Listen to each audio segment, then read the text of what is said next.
اگر آپ ایک دفعہ ایک کام میں فیل ہو گئے ہیں اور ہمت ہار چکے ہیں تو یہ بھی انسانی نیچر کا ایک پہلو ہے۔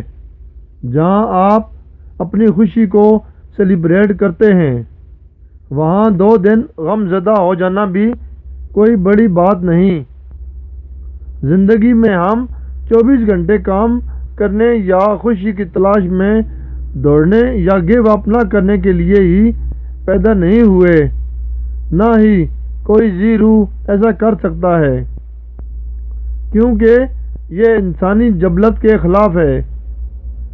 زندگی میں نقصانات، ہمت ہارنے، گیو اپ کرنے جیسے لمحوں کو بھی انجوائے کرنا سیکھیں، اور اگر وہ لمحے سیلیبریٹ کرنے کے قابل نہ بھی ہوں تب بھی کم از کم یہ مت سمجھیں کہ آپ ہار چکے ہیں۔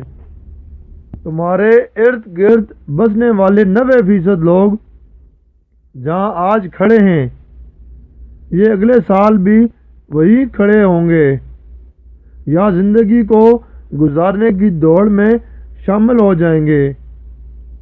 ان 90% لوگوں کا حصہ مت بنو اور زندگی کو گزارنے کی بجائے اس کی نعمتوں کو انجوائے کرتے ہوئے اسے بھرپور طریقے سے جینے کی راہ پر چلو۔ جب تم ایسا کرو گے تو یہ 90% لوگ تمہارے خلاف ہو جائیں گے، لیکن انہیں اپنا کام کرنے دو اور تم بغیر پیچھے دیکھے آگے بڑھتے رہو۔